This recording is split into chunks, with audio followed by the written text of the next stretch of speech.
80-85% मराठा आरक्षणाचा विषय आपण सोडवलेला आहे। तर जरांगे पाटील साहेबांनी सुद्धा त्याला सकारात्मक प्रतिसाद द्यावा।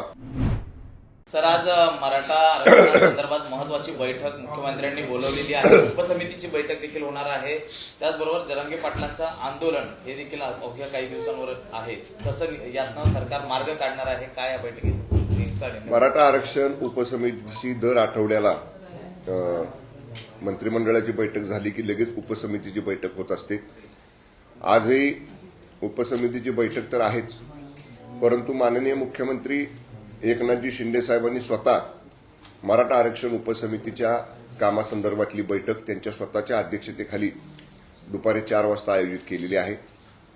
या बैठकीबाबतीत कालच मी स्वतः माननीय मनोज पाटील जरांगे साहेबांना या बैठकीसाठी त्यांनी उपस्थित राहावं असं मंत्रिमंडळ उपसमितीचा सदस्य या नात्याने विनंती केलेली आहे। तसं माझं पत्र मी कालच आमच्या प्रतिनिधीमार्फत स्वतः माननीय जरांगे पाटील साहेबांकडे दिलेला आहे। मी काल त्यांच्याशी दूरध्वनीवरनं देखील संपर्क साधला आणि त्यांना विनंती केली की माननीय मुख्यमंत्री खूप सकारात्मक आहेत, हे सरकारही सकारात्मक आहे। 80-85% मराठा आरक्षणाचा विषय आपण सोडवलेला आहे आणि ज्या काही कायदेशीर बाबी, कॉन्क्रीट बाबी आपल्याला पूर्ण करायच्या आहेत त्याच्यासाठी सतत बैठका स्वतः माननीय मुख्यमंत्री महोदय घेत आहेत।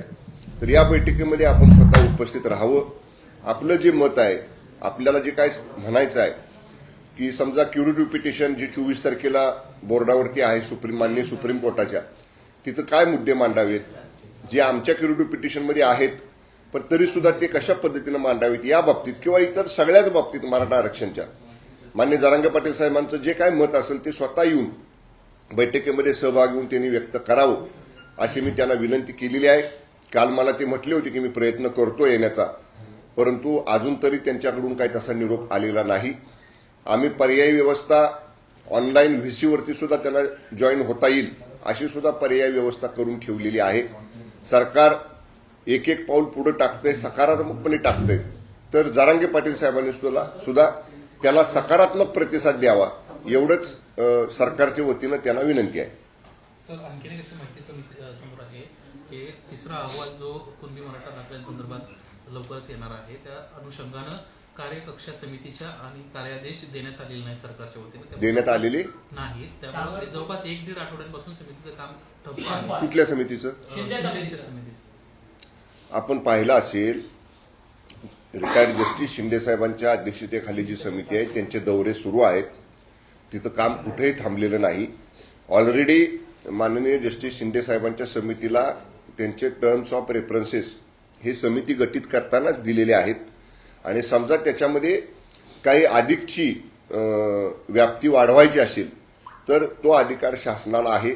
शासन त्या पद्धतीची विनंती आयोगाच्या अध्यक्षांना करू शकतं, पण अशा पद्धतीनं कुठेही जस्टिस शिंदे साहेबांच्या समितीचं काम कुठेही थांबलेलं नाही।